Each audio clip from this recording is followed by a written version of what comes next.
Hey guys, we need your help. We've noticed not all of you are subscribed to our YouTube channel, so subscribe today. Subscribe, hit that button.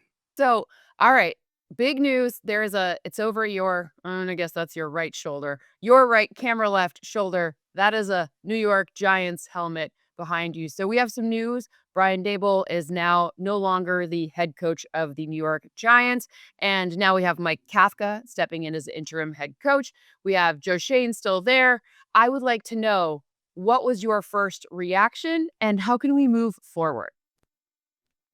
I mean, utterly shocked and confused, honestly. I look, I was one of the first firings of the Shane and Dable regime of one of the players they released, which I didn't know why I was getting released. I didn't feel like I was an issue there, but they hadn't made their decisions, and a lot of them up for debate, whether they're good or bad.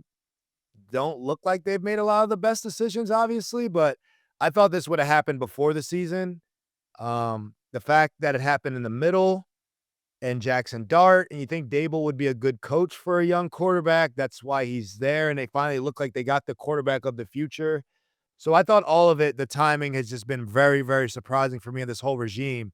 But in the middle of the season, and I think Dable being fired, but Joe Shane's still there is also the biggest question mark for me.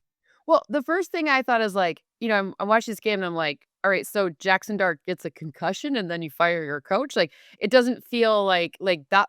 They had a good game plan. Things were going well against the Bears. Who knows what would have happened had they been able to execute the game plan that they thought for the full game? But they didn't look totally like it didn't look disorienting. They looked like they were a team that could absolutely win games. So that was the thing that was a bit confusing for me. But that's happened. We can't control it. We're not really the ones making those decisions, but now we can forecast going forward. What do we think? Jackson Dart does feel like a quarterback you can build around. There are some good pieces on that team. Look, Cam Scadaboo being injured as well is a problem too. The defensive front is good. Where would you kind of start when you're looking at what kind of profile for a head coach would work best here? Look, I played for the New York Giants. I was a captain for the New York Giants, and it is a very loud place to play in terms of the media, in terms of the fan base, and those are good things. It's a big city, and you gotta deal with that, and I think so much of it, whether people like it or not, it has to come to discipline. Like, you have to have someone that has full autonomy and control of how they want the team to play, and that could be a defensive guy like a Mike Vrabel, right? But he came in and you got young Drake May, and you're like, "Well, why are we hiring Vrabel? We have Drake May. Shouldn't we get a offensive coach that can call the plays?" Well, he hired a Josh McDaniels who's developed. Like, that is Vrabel's most important hire. So, in my opinion, I'm not saying it has to be an offensive coach just because you have Jackson Dart, right? It can be a Ben Johnson who's an offensive coach, but he brings discipline, he brings structure. So you have to have someone, in my opinion, in that market where I played that can have the team going in one direction because you have Malik Neighbors coming back. You have Cam Scadaboo, Tyrone Tracy, a good running back room. You have a high paid, highly productive defensive front, right? And you might lose some pieces of that, but you have, a young defensive front or a real productive defensive front. And a lot of those things are good things to have when you're building a football team, but they got to be going in the right direction because if you don't win in New York, and when you don't win right away, you see how loud that can get over there.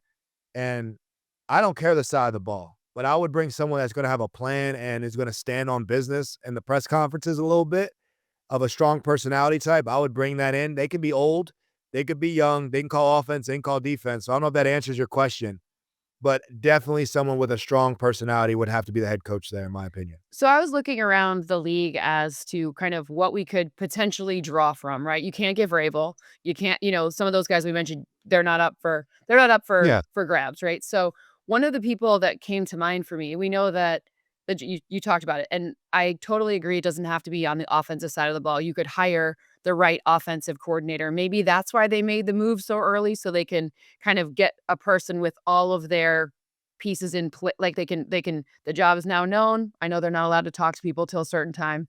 Okay. But ultimately, you kind of construct your total team a head coach or a potential head coach, they get their allies quick, right? So Josh knew Mike would potentially take him. They have their Yeah, allegiances. what's So their plan? Their coaching staff matters. They're who's gonna be your play caller if it's a defensive guy. That 100%. matters. So Jeff Hafley, interesting picture for me on that one. Why? Because let's see what these Packers have done, right? The Packers, they had a interesting front before Micah Parsons came. Now they have a strong front. I understand on Monday Night Football, you didn't see a lot of craziness from Micah Parsons, but devoting resources to shutting him down did change the landscape of that game. I mean, they only allowed 10 points, so it's not like the Yeah, that's defense a great was defensive performance, by the way. If you hold the Eagles to 10 points, right? Like, you don't play offense on right. defense. You hold them to 10 points, you did your job. The most you control is the defensive That's right. coordinator for sure to hold the Eagles to 10 points. And one of the other things we've seen all season long from the Packers is no big plays, right? Like they're not giving up like those explosives, and those explosives are game changing in many, many ways. Also, if I'm the Giants, I'm watching that performance against the Eagles specifically last night. And I'm like, you know who's in my division and I have to see twice? Those darn Eagles. So I'm looking at Jeff Hafley and I'm saying maybe if you start to, and by the way, there's always this like Boston College connection to the Giants for whatever reason, but there is. And ultimately, you're looking at this, and I would be trying very hard to figure out the right offensive pairing with a Jeff Hafley because I'm just, look, I'm speculating. I have no idea. Yeah. I'm just telling you as an outsider what I would like to see for a franchise that is a very like historically important, relevant franchise. You've played there. Matthias Hunuka, one of my best friends of all time, played there. I want everyone to be good because I like good football, but if you're gonna move in a different direction, I don't know, I kinda like that profile. How do you feel about that? You know that's my guy, I know Jeff that's your Hafley. guy. I've talked about that. That's my guy. I've been coached by Bill Belichick, Mike Vrabel, Dick LeBeau, Kyle Shanahan, Todd Bowles. I've been coached by some Hall of Fame coaches in there, and Jeff Hafley is up there, one of the most influential coaches in my life. Positive, demanding, gets the most out of his players. Anywhere he goes, he turns to gold. So he's definitely gonna be in that interview process. He's a guy I plug and promote 100%. If Jeff Hafley gets that opportunity, right, it's gonna depend how the Packers play and their unit plays and all that stuff. But if you interview that man is gonna be a head coach. I've said that in this podcast, and I would love if Jeff Hafley's that coach. Another guy, maybe the wrong Brian that they texted the first time, Brian Flores, if we remember that story. Brian Flores, what Another about Boston that? College guy. Hey. Boston College. If you want personality, if you want discipline, if you want a coach who's gonna stand on his business, now again, it's gonna be depending on who his offensive coordinator is. But you wanna see that Giants defense in that front play aggressive and blitz? How much do we talk about Minnesota's defense? Every single week, we say, when you play a Brian Flores defense, you better be ready. They're gonna blitz you, they're gonna pressure you, they're gonna play with attitude, right? If you gotta find that pairing with him, though. But Brian Flores, another coach I played for, great addition. Brian Flores, Jeff Hafley, I think those are 2 plugs we can get out of this one, Yeah. but I think both those guys would do well there. So Brian Flores obviously was at Boston College when I was there. He was like a senior when I was a freshman. He and Dwan Daniels was one of the Patriots scout when you were there, were my orientation leaders. So it was very funny to see that. And I can promise you, Brian Flores, he has stood on his business since he's been in college. Like he was kind of like he wasn't no fun in college, but he wasn't like the most fun in college. He was very He's serious, serious. very focused, native New Yorker as well. I like that. Not worried Yes. about him in those press conferences. You can speak to more about if Jeff Hafley has that New York vibes, like the ability to handle like really tough media. From what I've seen, yes, but I don't. You have the firsthand knowledge, but I can tell you, Brian does for sure. Brian can handle it. Jeff is super smart, got a big forehead, big head. We call him Mega Mind. That's okay. He'll understand the joke. But he is a great dude. So he can definitely. You're cracking up. He can definitely handle his. I'm gonna throw another one out there since I'm plugging all my people. Yeah. Jags DC, Anthony Campanelli. Right? We talk about the Jags, how they came out hot defensively and all that stuff. Now, again, it's going to depend how they finish. This guy's Don Bosco jersey through and through. You want Italian accent up there. You want someone that's, Paisan. You want someone that's going to be speaking about passion and knowing about Jersey football and New York football. Anthony Campanelli is another one that coached me that is passionate from New Jersey through and through. born and raised. He understands that area. So young D coordinator, right? But he's doing his thing as well. I think all these guys will be head coaches. They're just waiting their turns, right? And how the industry works. But all those guys are defensive guys, and I think you need somebody that can ha protect the building, protect the players, and Anthony Campanelli is like a Dan Campbell type of vibe, like a little extreme, but like bringing identity, and I think they need some of that identity in there in New York because you can't be blowing leads. I talked about this. You can't be blowing leads when you're highly paid on defense. Like, that's not it. So I think they need someone to really change it around up there, and I think the building's good and all that stuff. A culture change is the most overused term with this stuff, but I think those guys will set the standard and demand excellence. Okay, so I'm gonna say one more. I'm gonna add one more since we're talking about Paisans who are defensive-minded guys, and that's Lou Anarumo, who he's from Staten Island, so also checks the New York bill. He's worked for the Giants before, so there's familiarity there. He has the personality that people like, and I would say that the Colts defense is doing a pretty good job, especially compared to what we thought. Again, as I always say, pretty sure it wasn't Lou's fault in Cincinnati. Just gonna put it out there, but that's another one who I think should, could very much handle New York. I mean, he is a New Yorker, so that also is one to keep an eye on. It's gonna be an interesting job to track. I think it's funny that we've only really mentioned I was looking through like the potential offensive-minded head coaches is an interesting one, to think about, but we've talked about defense, like, it feels like it's a defensive one. Now, there is one name that we haven't brought up that is currently in the college ranks. Very interesting. You've played for him. UNC is not having the kind of year I think they expected to have. There's some funny stuff we could always talk about, but we're not going to. That's not the focus of this podcast, although it's kind of funny. But ultimately, is Bill Belichick someone who you could potentially see as a fit? Because you talk about old and in a good way, wise and being able to handle media. Bill's one of the scariest ones that they come. So, Oh, yeah, he'll definitely set the standard over there. There'll be some do your job signs, and, I think that the Mara family and them always had a respect for Bill, oh yeah, definitely, and he's as old school. I mean, he's the godfather of all these of it all. They all kinda come under that tree, Jeff Hafley, Campanelli, both coached at Brian Rutgers Flores. under Greg Schiano, who is from the Belichick tree, and then Brian Flores, honestly, obviously coached under Bill Belichick and learned defense from Bill Belichick. So he's the godfather of all these coaches, right?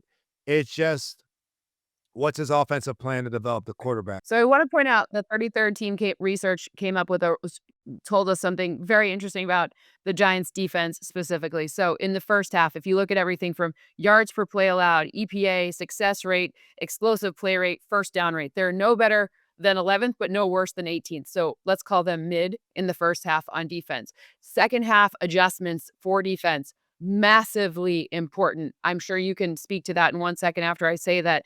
Where do they rank in second half defense in yards per play, EPA, success rate, explosive plays, first down rate? Worst. They go right to the worst, like no better than fourth worst.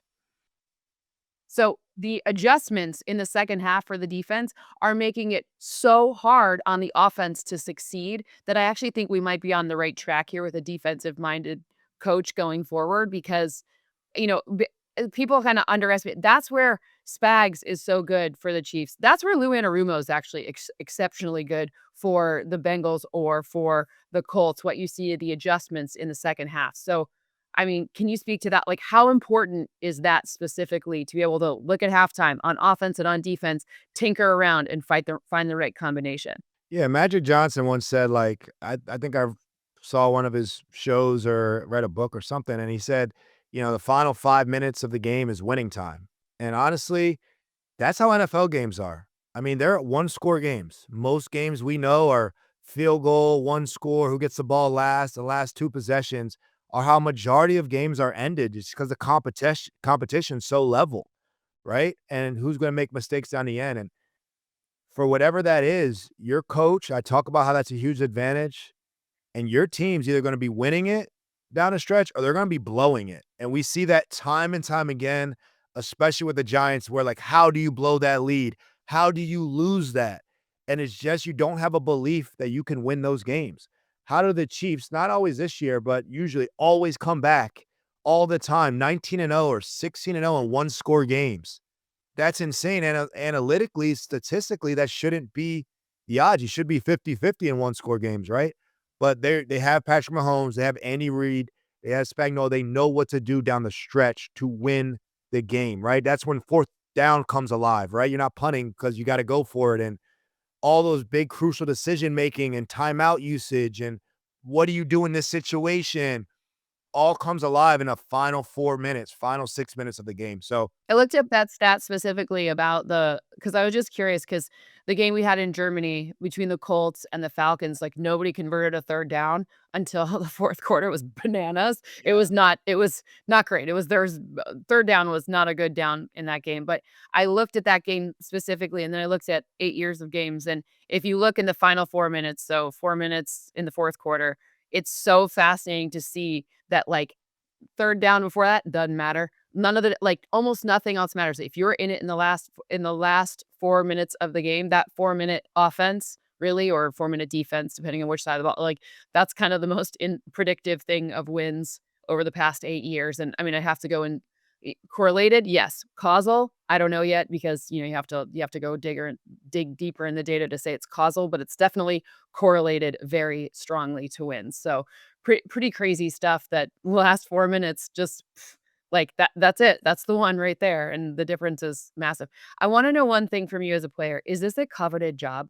Do you like, as a like, look, I think historic teams are always important jobs, right? Like, you're always gonna like, it always just matters who the coach of the Giants happens to be. Same thing with the Bears, same thing with, they're just these historic teams, the Steelers, the ones that were there first. This is it's a tough job. I mean, the Eagles are pretty good. The Commanders are pretty good. It's being a little cheeky right there, but Commanders of if they were not so injured, they have a good quarterback, they've got that right, and the Cowboys are always something, whether or not it's good, they're always something to contend with. Is this a coveted job? anything in the NFC East is one of the most coveted jobs, in my opinion. Obviously, there's a select other franchises. I played in the AFC East, right? And the Patriots ruled the division.